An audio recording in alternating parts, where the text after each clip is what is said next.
A, always be B, C, closing. Always be closing.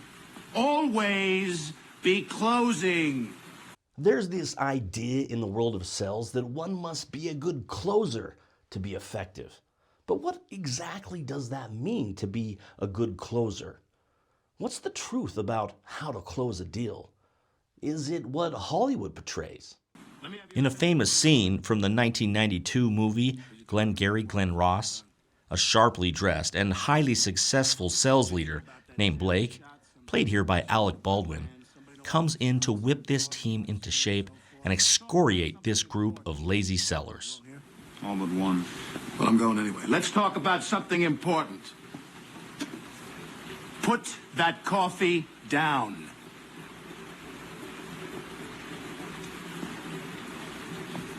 Coffee's for closers only. A little later in the scene, we're introduced to a new concept: always be closing. A, B, C. A, always be B, C, closing. Always be closing. Always be closing. This acronym, always be closing, has become well known even outside the world of sales. What exactly does it mean? The funny thing is, the movie never really explains. Alec Baldwin's character never gives us a real explanation or example.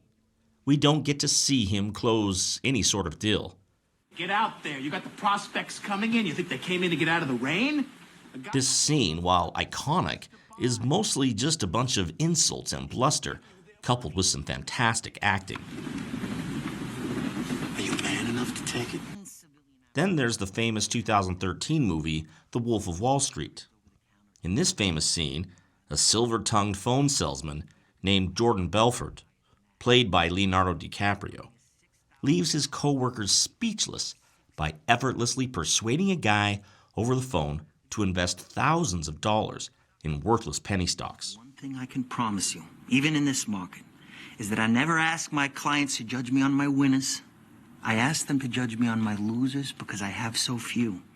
The Wolf of Wall Street ended up being nominated for 5 Academy Awards, and this dramatized sales call has been viewed tens of millions of times on YouTube. 4,000, that'd be 40,000 shares, John. Let me lock in that trade right now and get back to you with my secretary with an exact confirmation. Sound good, John? Great.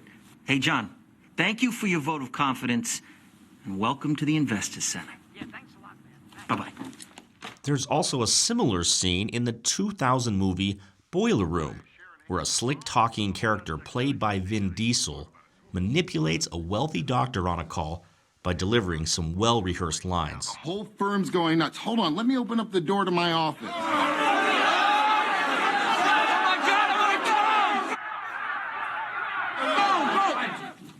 See that, Doc? That's my trading floor. Now I have a million calls to make to a million. Is closing this simple? If a salesperson learns to talk fast, memorizes a few good lines, and perfects their tone and delivery, can they effortlessly convince someone on a cold call to purchase a product even when they're literally selling junk? The truth is, many of these famous portrayals are pure fiction. They're showing fraudsters and con artists, not true sales professionals. These scenes may evoke an adrenaline-fueled fist pump and a favorable audience reaction, but trying to emulate or recreate these strategies in a real sales situation isn't likely to yield results and will probably do more harm than good. Let's go beyond the Hollywood portrayals. In many real-life industries, usually where selling is more transactional, it's believed and taught by some sales leaders that one must learn closing strategies and techniques to convince a buyer to sign. If you Google closing techniques, you may come across a variety of tactics. Many have been around for decades and have specific names. The assumptive close, the summary close, the puppy dog close, the sharp angle close, and many more. But do these actually work? Be cautious. Most of these techniques are outdated and work by ramping up the pressure in a manipulative way. If you're using a tactic that is salesy or manipulative, it could damage your credibility, if not in the short term, certainly in the long run. A wise instructor I once had perhaps said it best. Closing is the natural outcome of a sell well done. I found this to be very true in my own career. It is a natural outcome. In some cases, the buyer may even initiate the close. There's not really a need to learn or memorize any sort of fancy closing tactics and techniques. This is not to say you shouldn't ask for the business. Sometimes it will take a nudge. Often by asking the right question, you can flush out any final objections or concerns. The way to do this is not through some manipulative or high-pressure technique. It's usually as simple as asking, "What's the next step?" or explaining the next step in the process and then asking for permission. An effective salesperson should shepherd the buyer through the sales process. For just a moment, let's go back to that original scene with Alec Baldwin. Somewhat ironically, written on the chalkboard during that scene, right next to "always be closing," is AIDA, which is an old marketing acronym about the buyer's journey. Understanding the buyer's journey is far more important than knowing or memorizing some sales tactic or closing technique. Unfortunately, Alec Baldwin's character glosses right over AIDA during his monologue in a nonsensical manner. One of the core truths to effective selling was right there in plain sight for everyone to see in the offices of Glengarry Glen Ross, but not given the proper attention or context.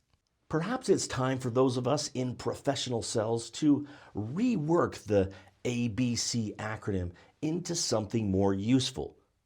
May I suggest ABC, always be curious. A salesperson should be curious about the buyer and about where they are in the buyer's journey.